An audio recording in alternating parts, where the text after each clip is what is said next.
Cinema शौकीन सबका स्वागत करता है। आज हम बात करने वाले हैं द प्रॉमिस्ड लैंड के बारे में। ये कहानी है एक वॉर हीरो की कि कैसे वो अपनी जमीन को बचाने के लिए सबकी धज्जियां उड़ाता है। कहानी की शुरुआत होती है और हमारे सामने कोपेनहेगन का दृश्य आता है। ये वक्त है 1755 का। यहीं पर हम लुडविग कैलेन नाम के एक सिपाही को देखते हैं जो डेनमार्क के लिए पहले लड़ाई लड़ चुका है। उसके हाथ में हम एक मेडल को भी देखते हैं जिससे पता लगता है कि वो बेहतरीन सिपाहियों में से एक था। बहुत वक्त के बाद उसने अपने पोशाक को पहना है। फिर वो घोड़े पे सवार होता है और सीधा पहुंच जाता है यहाँ के राजमहल में। तब उसके सामने आते हैं यहाँ के चांसलर और उससे कहते हैं कि तुम यहाँ पर क्यों आए हो। तब वो कहता है कि यहाँ से दूर एक बंजर जमीन है, मैं उस जमीन पर कब्जा करना चाहता हूँ ताकि मैं एक छोटा सा नगर बना सकूं और उस खेत को भी उपजाऊ बनाऊं ताकि वहाँ पर अनाज हो सके। चांसलर कहता है कि तुम अपना समय क्यों खराब कर रहे हो, वो जमीन बिल्कुल बंजर है, वहाँ जाकर के कुछ नहीं बदलने वाला, तुम ऐसे ही अपना वक्त जाया करोगे। कैलन करता है कि मैंने अपनी सर्वे की हुई है जिसके मुताबिक मुझे लगता है कि उस जमीन में अभी भी दम है। चांसलर कहता है कि अगर तुम्हें ऐसा ही करना है तो तुम्हें सरकारी खजाने से एक पैसा नहीं मिलेगा। कैलन कहता है कि मुझे पैसा चाहिए भी नहीं। तब ये लोग एक दूसरे को देखने लगते हैं और दूसरा अधिकारी उससे पूछता है कि मान लो तुमने वहाँ पर एक नगर को बसा भी दिया, उसके बाद तुम्हारी क्या डिमांड्स होंगी। तब वो कहता है कि मुझे वहाँ पर एक छोटा सा महल चाहिए और उसके साथ साथ कुछ अधिकारी। इन बातों को सुनने के बाद वो लोग कहते हैं कि आप बाहर इंतजार कीजिए। बाहर जाने के बाद ये सब आपस में बात करते हैं कि कैलन की मांगे ज्यादा हो रही हैं। वो एक मामूली इंसान हुआ करता था। उसके पिता के बारे में किसी को कुछ नहीं पता। उसकी माँ राजमहल में नौकरानी हुआ करती थी। युद्ध पे जाने से पहले ये एक माली था। उसके बाद ये युद्ध में गया और वहाँ पर उसके प्रदर्शन को देखने के बाद उसे कैप्टन बना दिया गया। मगर अभी भी कैप्टन के मुताबिक उसकी मांगे बहुत ही ज्यादा है। मगर ये लोग कहते हैं कि आदमी इतनी आसानी से हार नहीं मानेगा। अगर हमने इसे मना कर दिया तो ये सीधा राजा के पास जाएगा और वहाँ पर मामला खराब भी हो सकता है। इनका यही मानना है कि वो जमीन बंजर है। कैलन को कुछ तभी देना पड़ेगा जब वो जमीन को उपजाऊ बनाएगा, जो कि कभी नहीं होने वाला। तब ये लोग उसे अनुमति दे देते हैं और कैलन आकर के अपने काम पे लग जाता है। वो दिन रात जमीन पे काम कर रहा है और खुदाई करके देखना चाह रहा है कि आखिर कहाँ की जमीन में नमी है। मगर हर बार उसके हाथ निराशा ही लगती है। एक शाम जब वो जंगल से आ रहा होता है तभी उसे एक छोटी सी बच्ची नजर आती है जो मदद मांग रही है। जैसे ही वो लड़की की तरफ आगे बढ़ता है एक आदमी पीछे से आकर के हमला कर देता है उसके ऊपर। कैलन समझ जाता है कि ये लोग लुटेरे हैं। अपनी जान बचाने के लिए उसे उस आदमी को मारना पड़ता है। उसे मारने के बाद वो दोबारा लग जाता है काम पे। कुछ दिनों के बाद उसे ऐसी मिट्टी मिलती है जिसमें नमी है। वो सूंघ करके भी मिट्टी को देखता है। अब वो बहुत खुश है। वो तुरंत चला आता है टाउन की तरफ ताकि यहाँ से अपनी चीजों को लेकर के जा सके जिसे उसने जर्मनी से मंगवाया है। बॉक्सेस को खोलते समय उसे मार्शल नजर आता है। वो मार्शल को कहता है कि मुझे कुछ चीजें चाहिए और कुछ लोग भी चाहिए ताकि उस जमीन पर मैं अपने लिए एक छोटा सा घर बना सकूं। मार्शल कहता है कि सबको पता है कि वो जमीन बिल्कुल बंजर है, कोई भी वहाँ जाना नहीं चाहेगा क्योंकि वो लुटेरों की जगह है। मगर इन सारी बातों को एक पादरी सुन लेता है जिसका नाम है एंटोन। वो कैलन को लेकर के जाता है यहाँ से दूर और एक घर में एक कपल को दिखाता है जिनका नाम है जोनस और एन। वो कैलन को कहता है कि ये दोनों तुम्हारे लिए काम कर सकते हैं। कैलन कहता है कि मुझे भागे हुए लोग नहीं चाहिए। मगर थोड़ी देर के बाद उसे एहसास होता है कि कोई और उसकी जमीन पर काम भी नहीं करेगा। वो इन लोगों से कहता है कि मैं तुम्हें ज्यादा कुछ नहीं दे पाऊंगा, काम के बदले तुम लोगों को खाना और एक छोटा सा घर मिलेगा। ये लोग मान जाते हैं और काम की शुरुआत हो जाती है। वक्त ऐसे ही बीतने लगता है। तभी हम देखते हैं फ्रेडरिक स्किनल नाम के आदमी को जो अपना पोर्ट्रेट बनवा रहा है। तभी उसके पास बोंडो नाम का आदमी आता है और कहता है कि उस जमीन पर कैलन एक महल बना रहा है जिसे वो राजा का महल कहता है। इस बात को सुनने के बाद फ्रेडरिक भड़क जाता है। वो कहता है कि तुमने जहाँ तक मुझे बताया था कि वो जमीन बिल्कुल बंजर है, वहाँ पे कुछ नहीं होने वाला। दूसरी तरफ कैलन के पास अब बहुत सारे लोग आ चुके हैं। एन यहाँ पर सबके लिए खाना बनाती है। कैलन जब खाना खाता है तो उसे बिल्कुल भी खाना पसंद नहीं आता। वो एन को बताने लगता है कि किन किन चीजों की कमी है।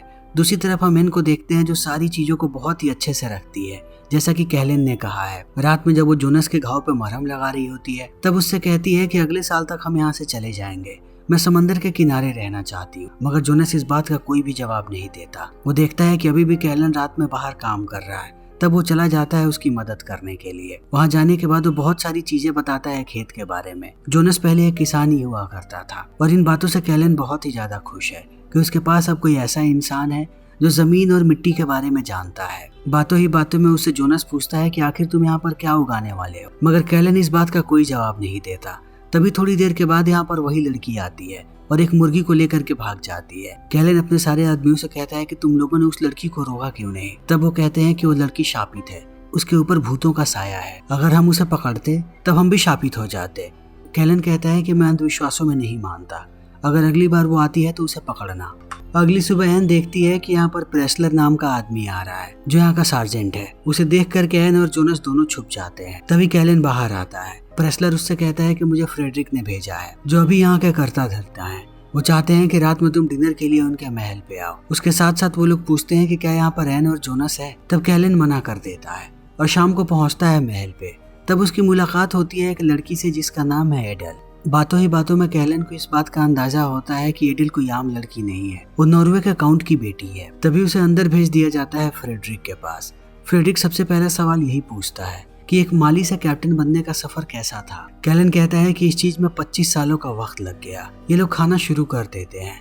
फ्रेडरिक एक के बाद एक सवाल पूछता है और कहता है कि आखिर तुमने बंजर जमीन को ही क्यों चुना। तब वो कहता है क्योंकि मैं वहाँ पर लोगों को बसाना चाहता हूँ। अभी भी बहुत सारे लोग ऐसे हैं जिनके पास ना ही जमीन है और ना ही घर। फ्रेडरिक कहता है कि तुम्हें ये बात पता होनी चाहिए कि वो जमीन मेरी है, तुम वहाँ पर घर नहीं बसा सकते। इस बात को सुनने के बाद वो कहता है कि मेरे पास राजा का अधिकार है, मुझे कोई भी घर बसाने से नहीं रोक सकता। तब फ्रेडरिक भड़क जाता है और वो कैलन को नाजायज औलाद भी कहता है। कैलन आने लगता है बाहर। तब एडल उसके घोड़े के पास आती है और कहती है कि जल्दी ही यहाँ पर त्योहार होने वाला है, मैं तुम्हें निमंत्रण दे रही हूँ त्योहार के लिए। इतना कहने के बाद वो अपना रुमाल दे देती है उसे, ताकि वो उसे याद रखे। अब जैसे ही कैलन घर पे आता है, उसके साथी उसे बताते हैं कि उसके जाने के बाद यहाँ पर प्रेसलर आया था। उसने सारे मजदूरों को दुगने पैसे देने का वादा किया और लेकर के चला गया फ्रेडरिक के फार्म पे। यानी अब इनके पास मजदूर नहीं है। दूसरी तरफ फ्रेडरिक तक ये बात पहुंचती है कि अब कैलन के पास ज्यादा पैसे भी नहीं बचे हैं, यानी कि सर्दियां आने से पहले वो कभी भी घर नहीं बना पाएगा वहाँ पर। दूसरी तरफ कैलन ऐसा ही बैठा हुआ है। तब उसके पास एंटोन पादरी आता है और कहता है कि हमें ऐसे लोगों को काम देना पड़ेगा जिनके बारे में शायद कोई न जानता हो, खास करके प्रेसलर। तभी रात में कैलन देखता है कि वही बच्ची फिर से चोरी करने आई है।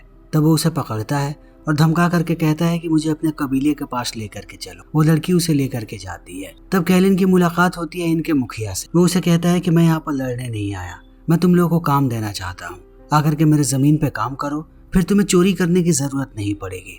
जरूरत की सारी चीजें मैं दूंगा। मगर मुखिया को इस पे भरोसा नहीं है, इसीलिए वो कहता है कि मैं तुम पे कैसे भरोसा करूं। भरोसे के लिए मुझे अभी के अभी 20 सिक्के और तुम्हारा मेडल चाहिए। कैलन उसे दे देता है। तब ये सारे के सारे भगौड़े खुश हो जाते हैं और रात भर जमीन पे काम करते हैं। उन लोगों ने लगभग सारी की सारी चीजें जला दी हैं, जितनी भी चीजें जमीन पे काम की नहीं थी, जिसे जमीन के खाद का काम हो गया है। दूसरी तरफ प्रेसलर देख लेता है इन सारी चीजों को। तुरंत ये बात पहुंच जाती है फ्रेडरिक के पास और ये लोग ये बात भी बताते हैं कि समंदर के तट से ये लोग मिट्टी ला करके डाल रहे हैं जमीन के ऊपर, ताकि जमीन और भी उपजाऊ हो जाए। और बागियों को इन लोगों ने काम पे रखा है, जो कि अवैध है। कैलन और मिट्टी लाने के लिए जोनस को भेज देता है समुद्री तटों पर। इसी बीच त्योहार का दिन आ जाता है। एडल बहुत खुश है कि आज वो कैलन से मिले। वो ऐसे कपड़े पहनती है जो कैलन को पसंद आए, ना कि फ्रेडरिक को। अब वो पहुंच जाता है पार्टी में। तभी बाहर उसकी मुलाकात होती है एडल से। एडल कहती है कि मेरे पिता ने अपना संदेश भेजा है, वो चाहते हैं कि मैं फ्रेडरिक से शादी कर लूं, मगर मैं उससे शादी नहीं करना चाहती। मुझे तुमसे शादी करनी है, मगर तुम्हारा रुतबा उसके बराबरी का होना चाहिए। अगर अगले 1 साल में तुमने वहाँ पर अपने नगर को बसा दिया, तब तुम्हें भी नवाबी खिताब मिल जाएगा और तुम फ्रेडरिक के बराबर के हो जाओगे। तब मैं तुमसे शादी कर लूं। इस बात को सुनने के बाद ये दोनों पहली बार एक दूसरे को किस करते हैं और चले आते हैं अंदर। तब फ्रेडरिक सारे मेहमानों के सामने बताता है कि मैंने अपने एक पुराने नौकर को पकड़ा है, जिसका नाम है जोनस। जोनस को घसीट के ये लोग सामने लाते हैं। फ्रेडरिक कहता है कि मैंने इस आदमी को हर चीज दी जिसकी इसे जरूरत थी, फिर भी ये मुझे धोखा दे करके भाग गया। और अब तुम लोग देखोगे कि मैं भगोड़ों के साथ क्या करता हूँ। फ्रेडरिक जोनस को खौलते पानी में जला करके मार देता है। फिर वो धीरे धीरे आगे बढ़ता है कैलन की तरफ। उसे कहता है कि जितने भी बागियों को तुमने काम पर रखा है, मैं चाहता हूँ कि अभी के अभी तुम उन सारे लोगों को निकालो, वरना मैं तुम्हें कहीं का नहीं छोड़ूंगा। इन बातों को सुनने के बाद कैलन जोनस की लाश को लेता है और चला आता है वापस। अपने पति के लाश को देखने के बाद एन टूट जाती है और सारे के सारे बागी वो वापस चले जाते हैं अपनी जगहों पे। तब बाकी लोग आकर के बात करते हैं कैलन से। वो कहते हैं कि बिना मजदूरों के तुम जमीन को कैसे उपजाऊ बनाओगे। कैलन कहता है कि मैं कर लूंगा, मेरे पास कुछ बीज हैं, मैं अभी से उन्हें बोना शुरू करूंगा तो वो जल्दी ही बाहर निकल आएंगे। एन भी यहाँ से जाने लगती है। जाते समय वो बताती है कैलन को पूरी बात कि फ्रेडरिक एक बहुत ही दुष्ट आदमी है। वो सारी की सारी नौकरानियों का बलात्कार किया करता था। जब मैंने जोनस के साथ शादी कर ली, तब उसे लगा कि मेरे ऊपर अब उसका बस नहीं चल पाएगा। तब से वो हमारे साथ दुर्व्यवहार करने लगा, जिस चीज से थक करके एक दिन हम लोग वहाँ से भाग गए। अब फ्रेडरिक तुम्हारे पीछे लगा हुआ है, वो तुम्हें कहीं का नहीं छोड़ेगा, अपना ख्याल। जब वो जाने लगता है तब कैलन उसे रोक करके कहता है कि मैं अकेला सारी चीजें नहीं कर पाऊंगा, खेत और घर। तब एन कहती है कि तुम्हें सिर्फ नौकरानी चाहिए। इतना कह के वो जाने लगती है और कैलन अंदर ही रह जाता है।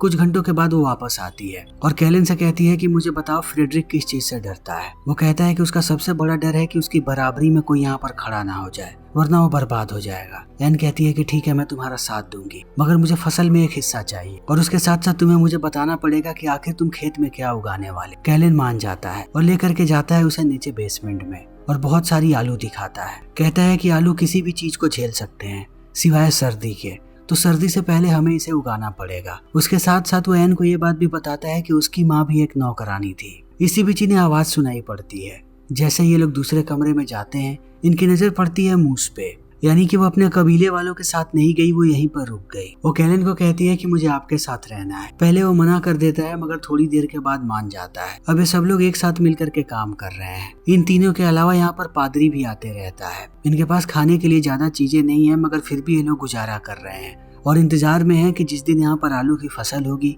उस दिन उनकी जिंदगी बदल जाएगी। दूसरी तरफ फ्रेडरिक परेशान है। वो बॉन्डो को बुला करके कहता है कि मैंने ईडल के हर एक खत को पढ़ा है, सब में वो कैलन का जिक्र करती है। मुझे कुछ गड़बड़ लग रहा है। कैलन आखिर आजकल क्या कर रहा है? तब बॉन्डो बताता है कि उसने जर्मनी से कुछ मंगवाया था, शायद आलू, और वो उसी की खेती करने वाला है।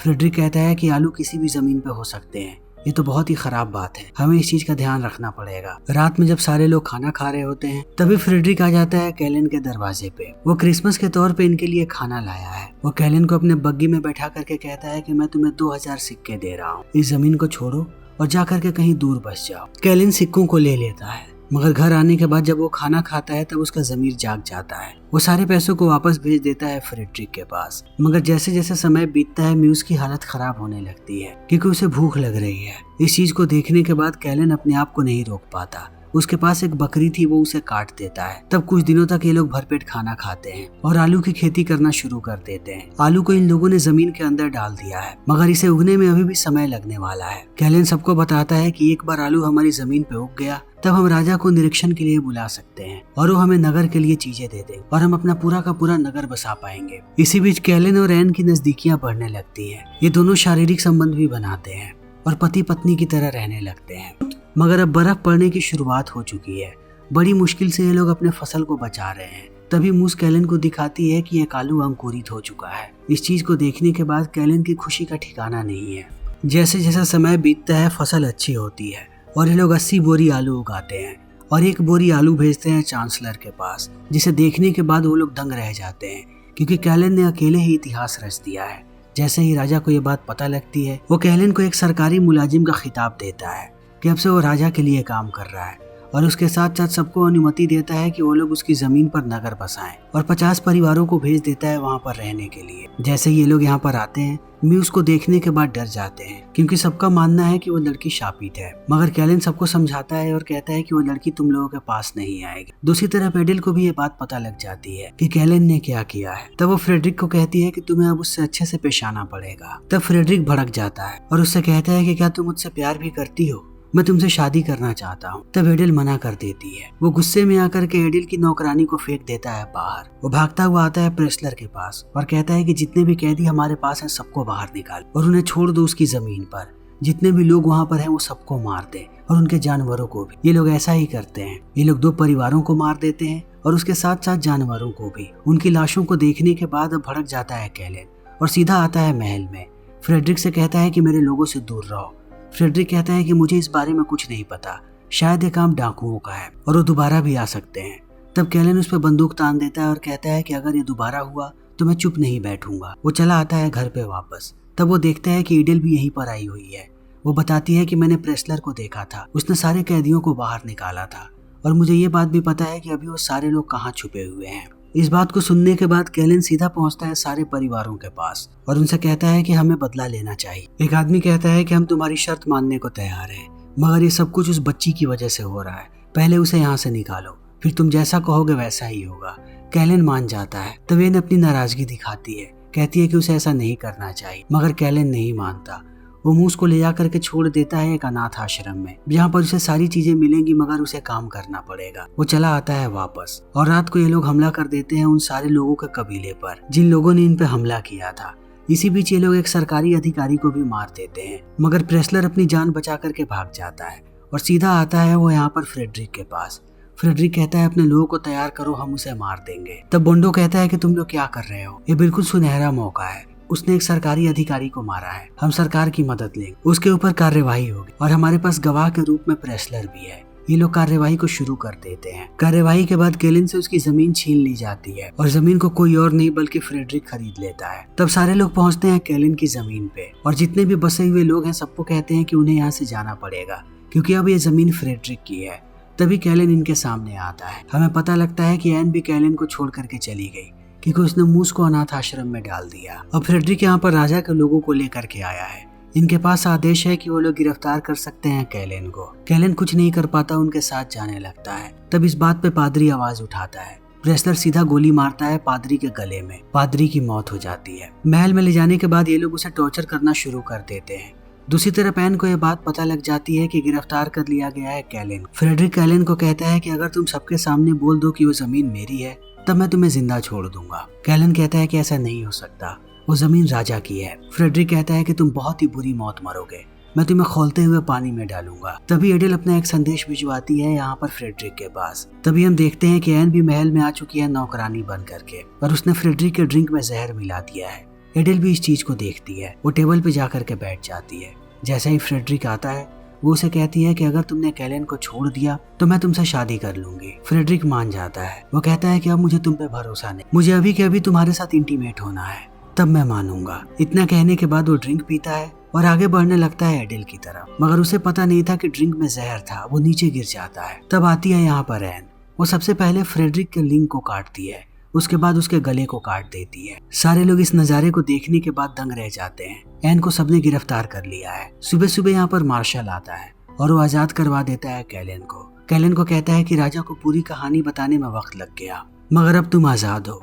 वो लोग एन के बारे में भी बताते हैं कि एन को आजीवन कारावास की सजा मिली है, लेकिन राजा ने फिर से अनुमति दे दी है केलिन को, वो अपनी जमीन पे काम कर सकता है। यहाँ से निकलते ही केलिन सीधा जाता है अनाथ आश्रम में। उसे मूस नजर आती है जो दिन रात काम कर रही है। मूस को गले से लगा करके कहता है कि अब से मैं हमेशा तुम्हारा ख्याल रखूंगा, कभी नहीं छोड़ूंगा। वो लेकर के उसे चला आता है अपनी जमीन पे। ये लोग दिन रात काम करते हैं और समय ऐसे ही बीतने लगता है। कुछ समय के बाद हम देखते हैं कि मूस बड़ी हो गई है और इनकी पूरी की पूरी जमीन पे फसल हो रही है। कुछ लोग भी आते हैं यहाँ पर काम मांगने के लिए। इनका परिवार बढ़ते जा रहा है।